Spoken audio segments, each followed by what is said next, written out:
Oh, this is a hallway. I wanted to show you where I came in. I've been putting up on here about what is political and about my kidnapping and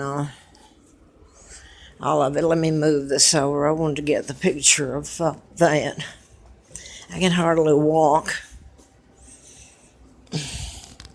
so I guess nobody's going to watch this. They'd turn it off. I'm trying to get back in here so I can say what I wanted to say, not that it does me any good. I'm Margaret N. Windsor, and I've put up on YouTube, Facebook, over the years, especially the last month, of my kidnapping and the crimes committed against me. You can't even name them. And unless they're prosecuted, someone will prosecute them. It's no good. So I have been kind of delegated here to the Roanoke area since about October the 20th of 86.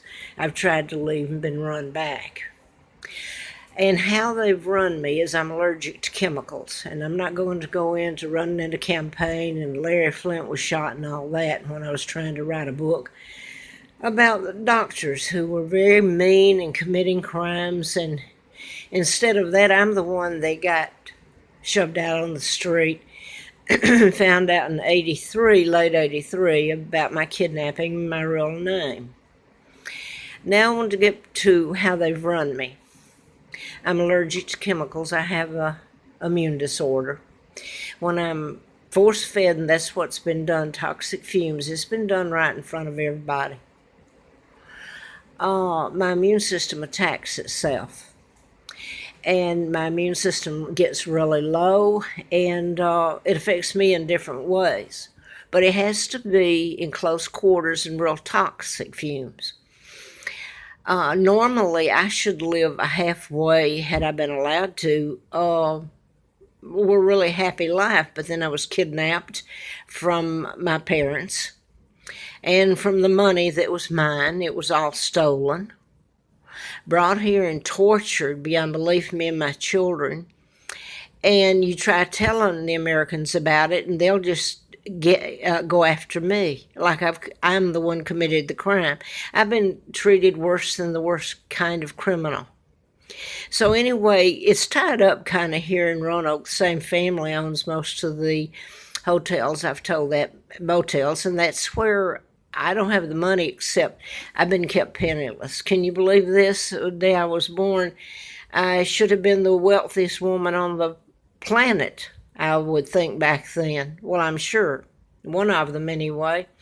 They made a pauper out of me and a beggar out of me. And that's part of my family that kidnapped me, the Illuminati, the Rockefellers, Rothschilds. The Kennedy was ambassador appointed by Roosevelt, another Jew.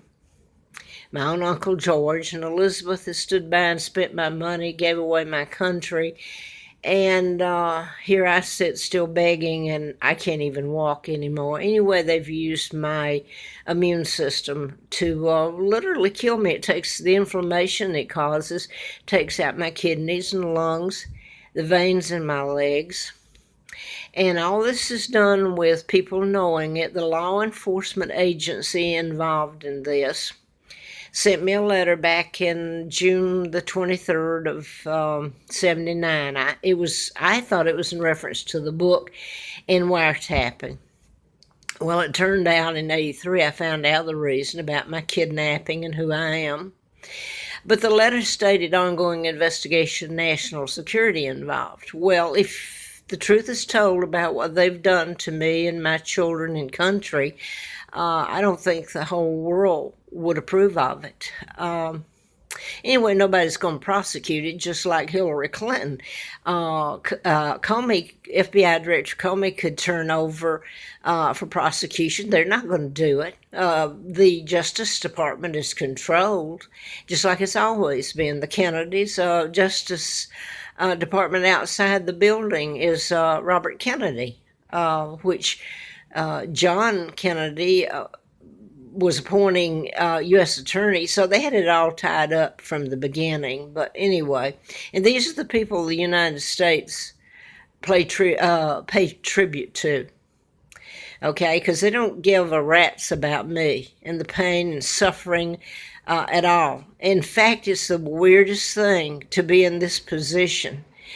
But I'm going back to the immune disorder. I have been rendered, especially the last 2 years, it's gotten, if it could get worse, it's gotten worse with what's been done to me.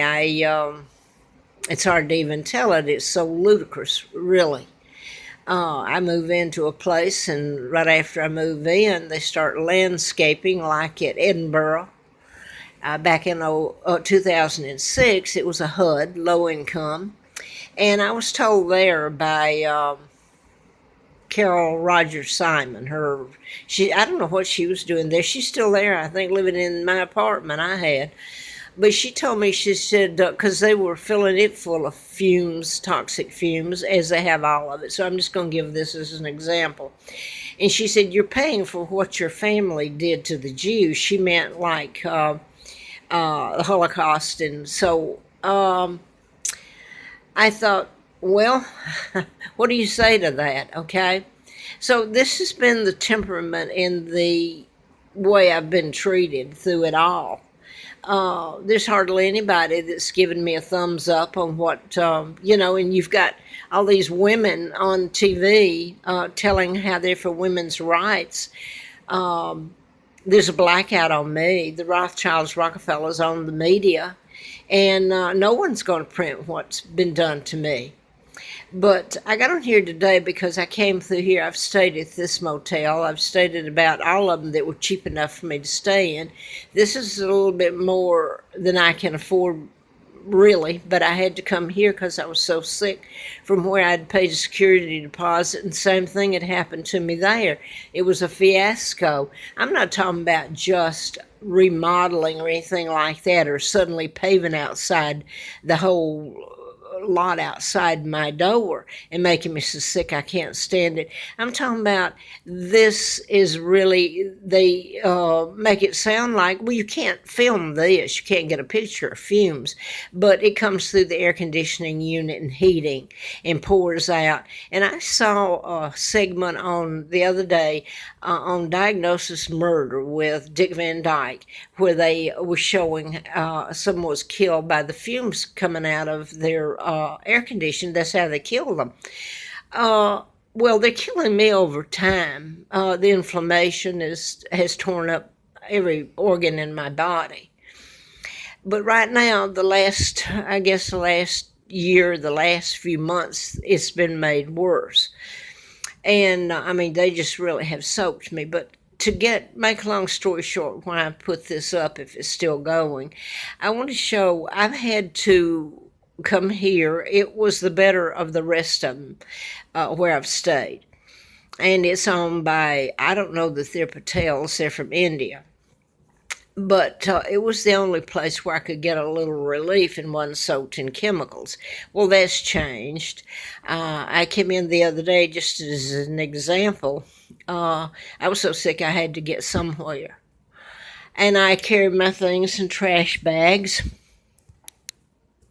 I don't know if you can see it, old suitcase, and trying to keep things together, I pull things, and I can't do it anymore. I'm falling down. I can't even stand up with a walking cane or anything anymore. This last few months, inflammation, my knees, one of my legs, at night, I can't get it to bend. It's like it came out of the socket. Now, I showed you that because when I came in here last Thursday, I was so sick from the other that nobody would help me. I asked him, the owner, I said, do you have someone who can help me? Well, he's watching me. He watched me the last time. I actually had to pull all my stuff down that long way to the end back here of the complex to where my room was that I'd rented. And I actually was crawling on the floor. And they watched me.